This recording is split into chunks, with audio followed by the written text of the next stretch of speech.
धन्यवाद। Thank you. Shri S.R. Parthiban. Thank you, Chairperson, sir. The aviation sector in India has emerged as one of the fastest growing industries in the last 3 years. India has grown to become the third largest domestic aviation market in the world. Despite the huge growth opportunities, they have not been fully utilized. Air travel is still expensive for the majority of the people. Nearly 40% of people who use airlines from the growing middle class. So the union government should take action to reduce air fares.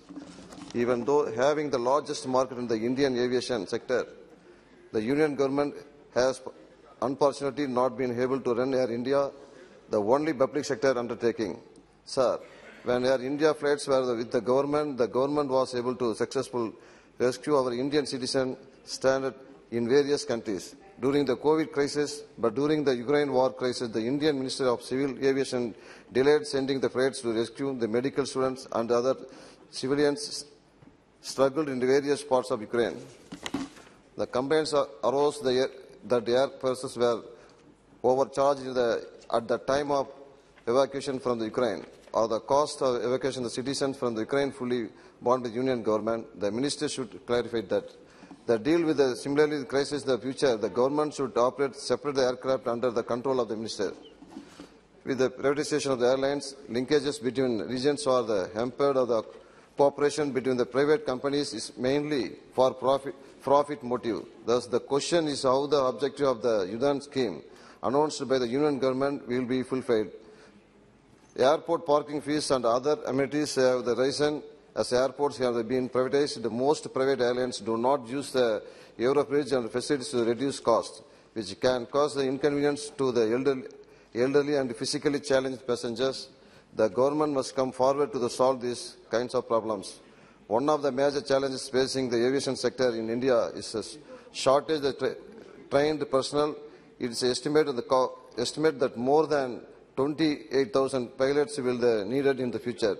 Due to the growth and the demand of the commercial airlines in India, many pilots do not get jobs, and on the other hand, airlines do not have enough pilots.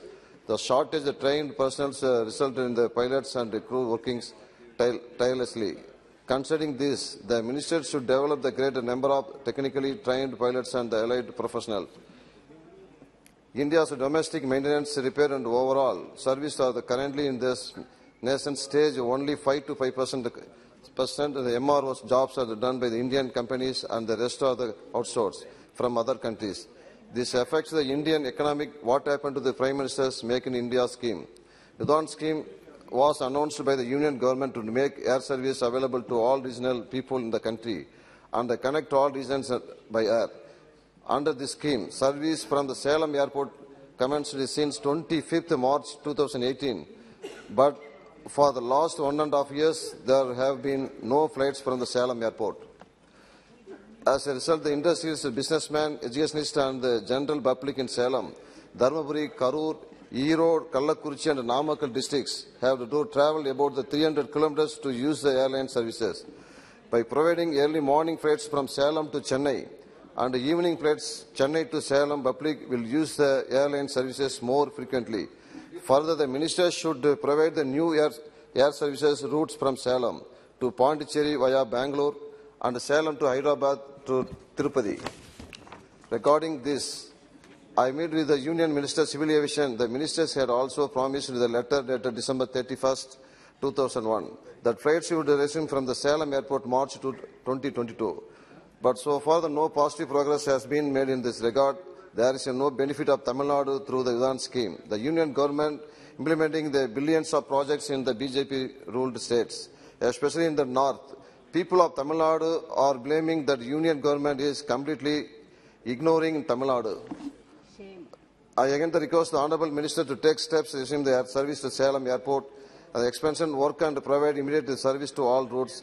This will greatly attract the businessmen, traders, merchants and the general public of Salem district, and it will help the economic growth of the district.